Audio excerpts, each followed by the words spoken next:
keimanan itu, maka kita semuanya walaupun ada perbedaan, Allah satukan kita satu sama lain. Allah gabungkan kita semuanya karena agamanya, yaitu adalah agama Islam.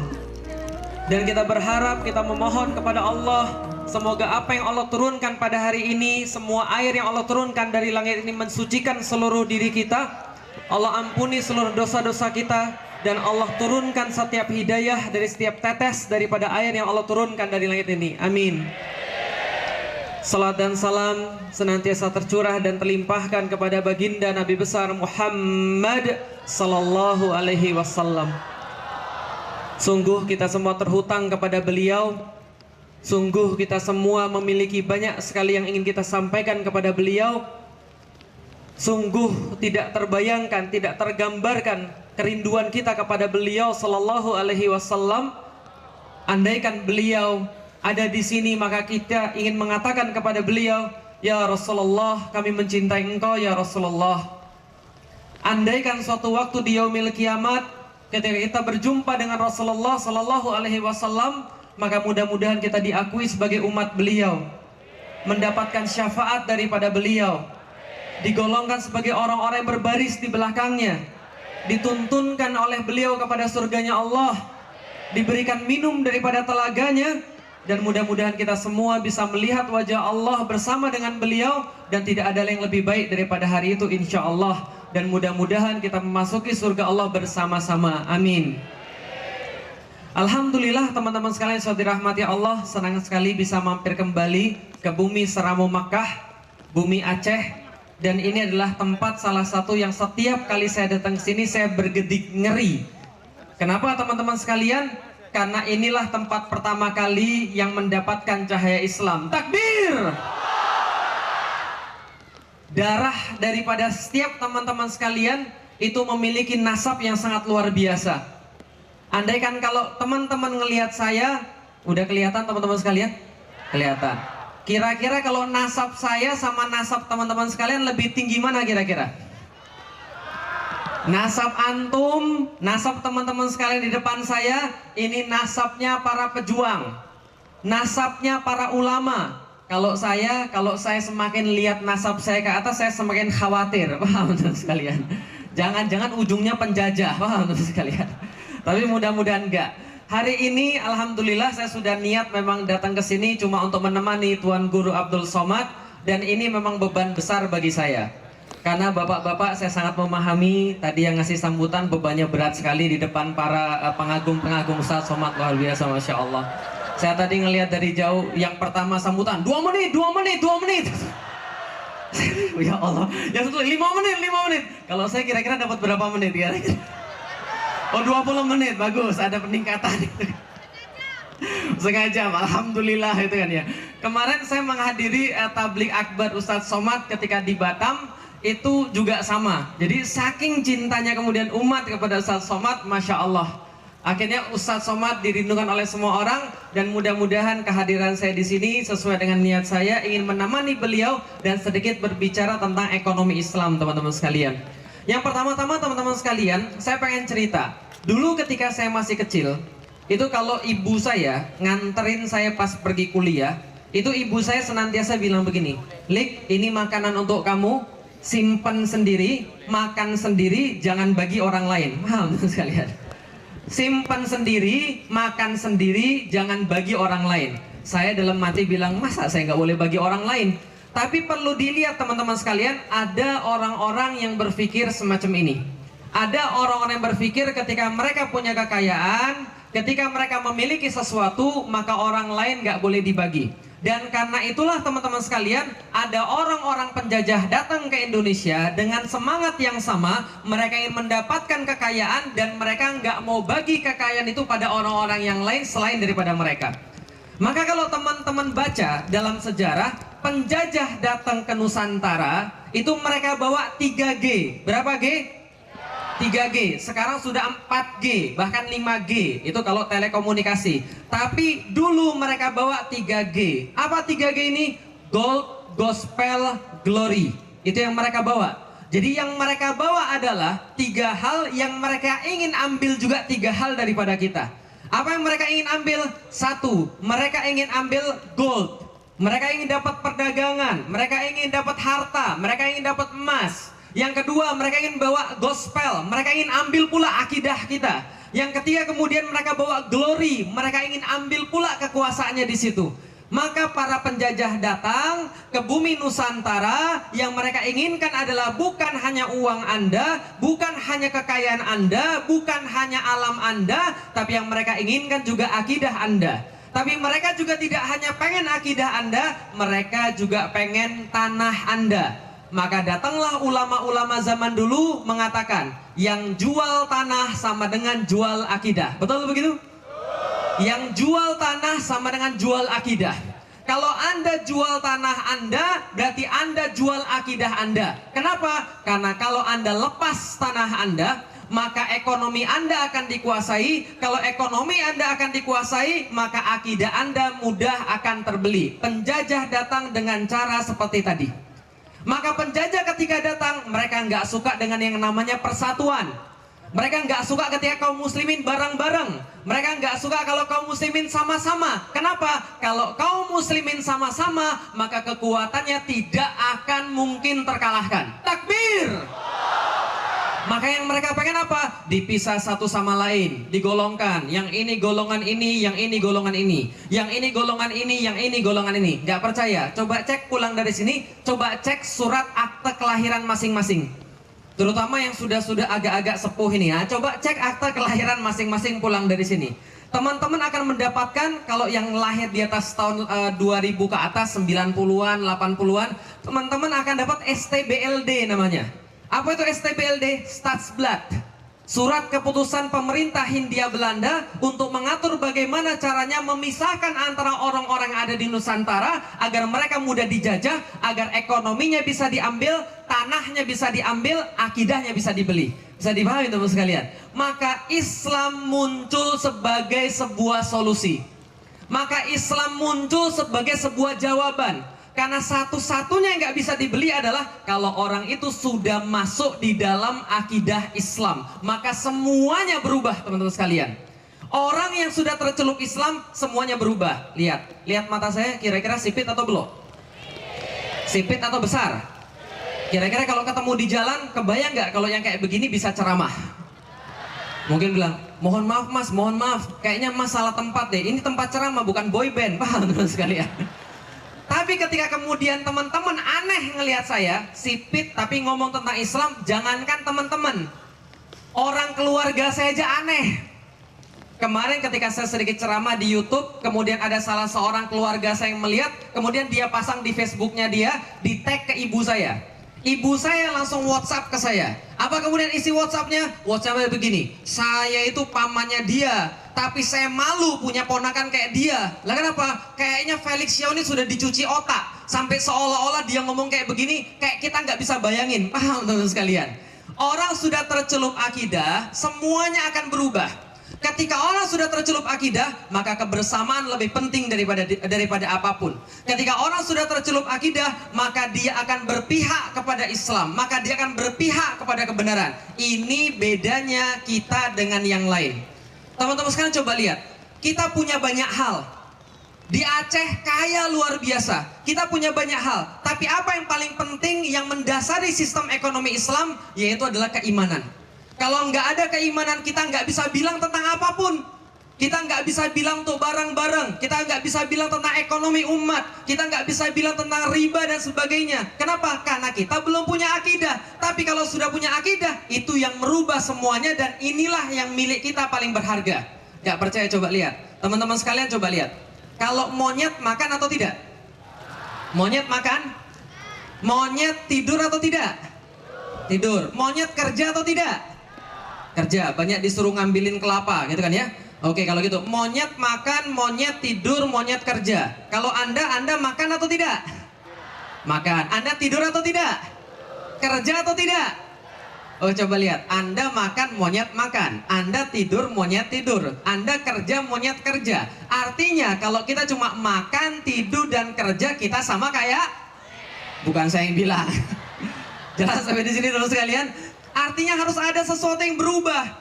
Kalau Anda cuma cukup makan, Anda cuma cukup tidur, Anda cuma cukup kerja, Anda nggak ada bedanya dengan monyet. Yang ngomong bukan saya, yang ngomong Buya Hamka. Buya Hamka bilang, kalau manusia cuma cukup untuk kerja, manusia cuma cukup untuk tidur, manusia cuma cukup untuk makan, maka dia nggak ada bedanya dengan monyet. Apa beda manusia dengan monyet? Dia pakai akal.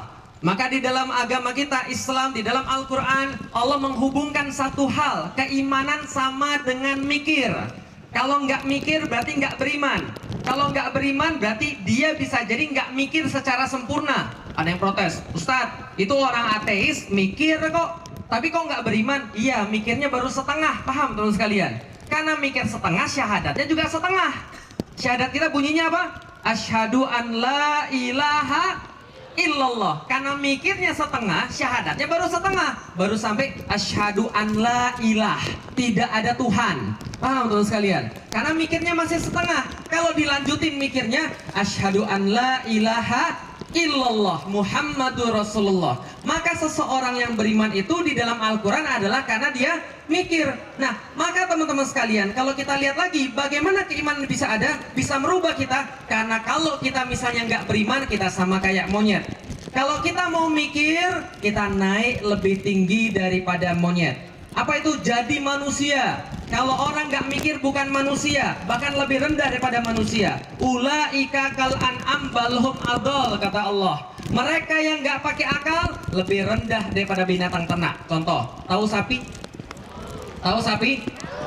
Pernah lihat sapi? Ustadz ini kayaknya meremehkan kami banget. Oke, pernah lihat sapi? Homo tahu homo? Homo tahu? Pernah lihat homo? Oke, sekarang saya minta, pilih mana, sapi atau homo? Pilih mana, sapi atau homo? Kenapa pilih sapi, bukan homo? Sapi bisa dimakan, sapi bisa suruh bajak, sapi bisa dijual. Homo nggak bisa disuruh bajak, nggak bisa dijual, nggak bisa dimakan. Paham maksudnya teman sekalian? Jadi kalau ada kemudian ada orang yang nggak mikir, mendingan binatang ternak lebih berharga daripada orang yang nggak mikir. Bisa dipahami teman sekalian? Tapi kita mikir, yang non muslim juga mikir. Kita yang muslim mikir, yang bukan muslim juga mikir. Lalu apa bedanya antara muslim dan yang bukan? Bedanya adalah pada iman, teman-teman sekalian. Lihat baik-baik. Kalau Anda perbuatannya tidak ada beda dengan orang bukan Islam, berarti syahadat Anda tidak ada efeknya. Syahadat Anda tidak ada efeknya. Contoh, orang non muslim punya mobil, bangga. Kita punya mobil, bangga. Berarti kita nggak ada bedanya dengan mereka. Mereka punya rumah, bangga, berlomba-lomba bikin yang paling tinggi. Kita pun berlomba-lomba bikin rumah yang paling tinggi. Nggak ada bedanya.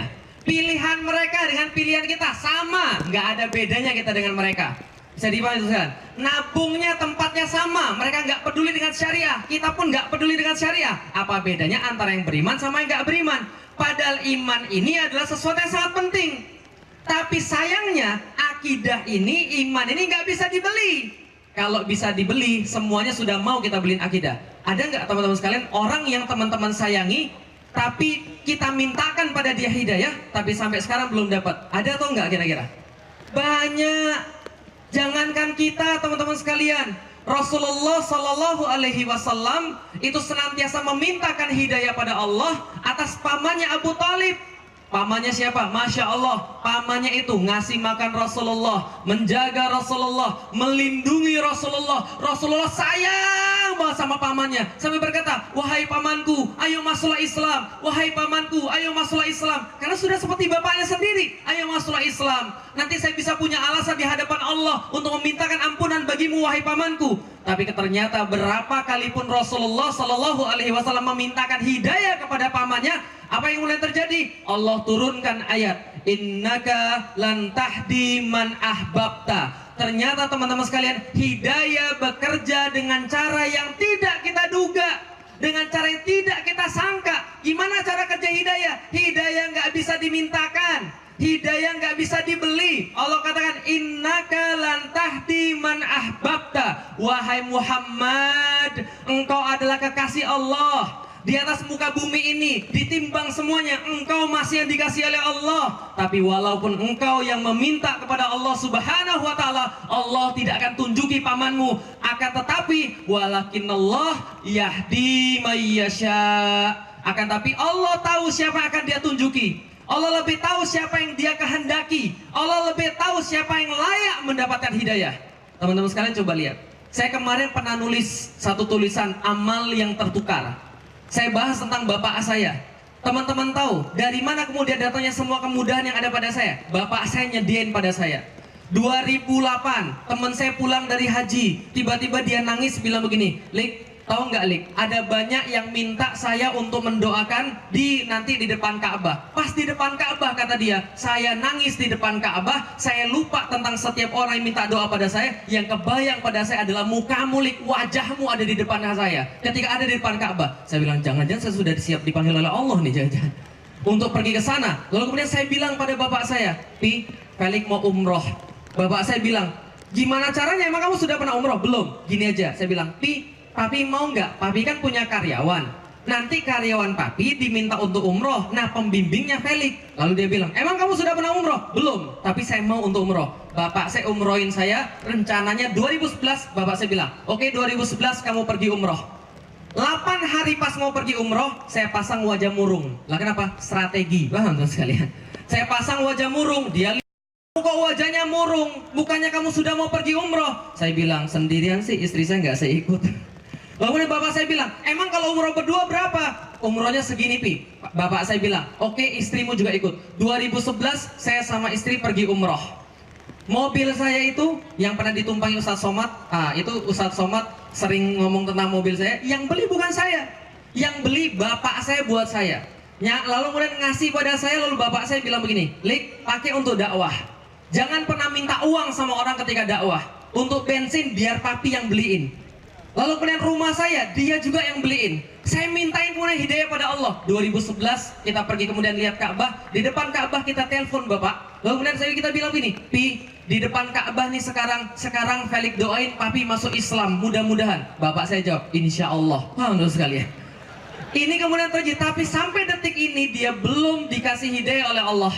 Entah berapa banyak kita berdoa, entah berapa banyak kita minta pada Allah, tapi apa terjadi? Andaikan hitungannya adalah untung rugi, andaikan hitungannya adalah manfaat, teman-teman yang sekarang ada di depan saya belum bermanfaat buat saya. Tapi bapak saya sudah bermanfaat buat saya. Saya doain yang bermanfaat buat saya, Allah bilang bukan Lik, belum Lik. Artinya apa? Yang di depan saya ini nggak pernah saya mintakan hidayah, ternyata sudah datang hidayah pada Anda. Nggak beranjak bahkan hujan, Masya Allah, entah hidayah kayak apa yang Allah berikan. Di depan saya nggak pernah saya doakan, tapi ternyata Allah berikan hidayah pada teman-teman sekalian. Bapak saya bermanfaat buat saya doakan setiap waktu, Allah belum memberikan hidayah. Apa artinya? Artinya bagi Allah teman-teman sekalian lebih penting untuk berislam daripada bapak saya. Artinya bagi Allah bisa jadi teman-teman sekalian ketika berada di dalam Islam bisa jadi akan memberikan suatu kontribusi yang mungkin belum bisa diberikan oleh bapak saya. Masya Allah, hidayah bekerja dengan cara seperti itu, kita nggak tahu. Wallahualam bisawab ketika misalnya besok atau lusa beliau bergabung di dalam Islam. Tapi teman-teman sekalian coba lihat baik-baik, ketika orang sudah diberikan hidayah oleh Allah, maka mulailah dia berubah. Maka mulailah setiap pilihannya dia arahkan pada Allah. Mulailah setiap pilihannya dia pikirkan, ini Allah ridho atau tidak. Andaikan teman-teman sekalian semua berada di sini, saya tahu kenapa. Karena teman-teman berpikir Allah ridho atau tidak saya berada di sini. Andai kalau Allah ridho, ya Allah saya siap untuk menjalani apapun. Asal ini Allah ridho, asal ini Allah senang. Maka dakwah, maka menegakkan ekonomi syariah, beratnya luar biasa. Masya Allah. Provinsi pertama ya yang kemudian menyatakan bahwa banknya sudah akan diatur dengan bank syariah. Doakan teman-teman sekalian, perjalanan berat, berbuat sesuatu yang aneh itu berat luar biasa. Bakal dikatain gila, ngayal, stres dan sebagainya. Persis kayak saya juga begitu. Kadang-kadang orang nanya pada saya, Ustaz, gimana kira-kira dakwah, berat atau enggak? Berat. Tapi gimana cara menjalani? Udah jalani aja. Ini kan jalan yang kita pilih. Anda setiap hari sholat pada Allah, Anda baca 7 ayat yang Anda ulang-ulang, yang kemudian terakhirnya bunyinya apa? Alhamdulillahirabbil alamin, arrahmanir rahim, maliki yaumiddin, iyyaka na'budu wa iyyaka nasta'in, ihdinas siratal mustaqim, siratal ladzina an'amta alaihim ghairil maghdubi alaihim waladdallin. Ya Allah, kami minta jalan ya Allah. Ya Allah, kami minta jalan yang lurus ya Allah. Lalu kemudian Allah bilang, oke, jalan yang lurus yang kalian minta adalah apa? Ya Allah, jalannya orang-orang yang mendapatkan nikmat sebelum kami. Siapa mereka? Jalannya para nabi. Ada nggak nabi yang santai? Ada nggak nabi yang santai? Ada nggak nabi yang kerjanya nikmat-nikmat? Nggak ada. Selain nabi, oke lah kalau gitu kita bukan nabi. Selain nabi siapa, Ustaz? Para syuhada. Ada nggak syuhada yang nggak mati? Ada nggak syuhada yang nggak mati? Nggak ada, semua syuhada mati. Yang ketiga, para siddiqin, orang-orang yang membenarkan para nabi, yang mereka ada yang dicincang dari atas sampai ke bawah, dikasih kemudian besi panas dan sebagainya. Wassalihin, semua jalan yang Anda minta adalah jalan kesulitan di dunia.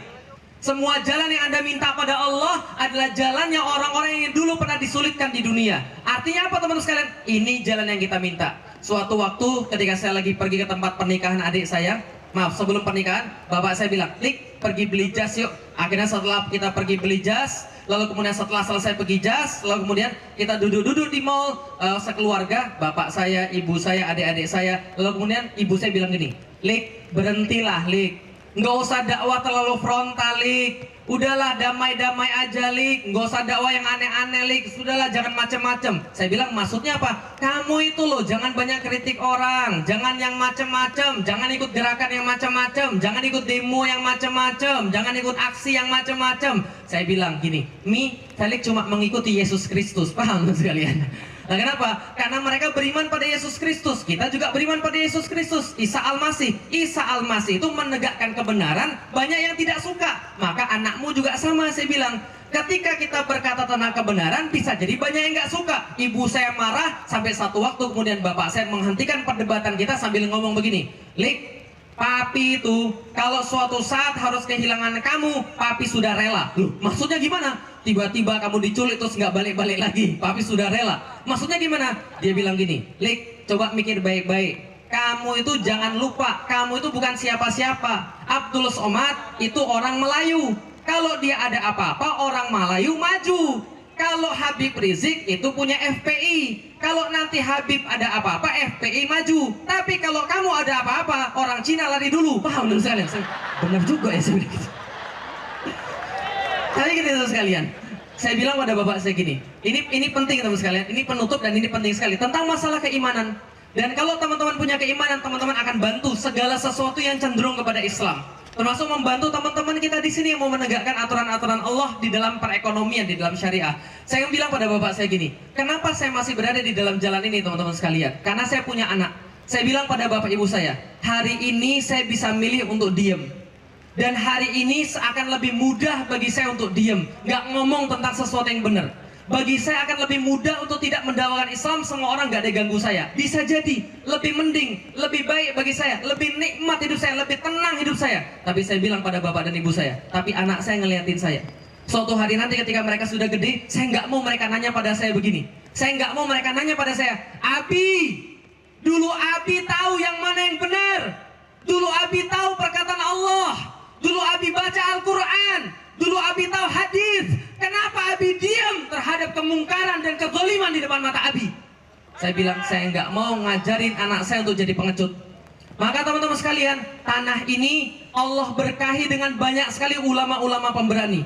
Tanah ini Allah berkahi dengan banyak sekali pejuang-pejuang yang menjadikan Islam sebagai sebuah tolak bagi mereka, sebuah poros bagi mereka. Maka pantaslah ketika andaikan kebangkitan Islam harus dimulai dari Indonesia, saya doakan mudah-mudahan Allah memulai dari bumi paling barat, yaitu adalah Aceh. Takbir.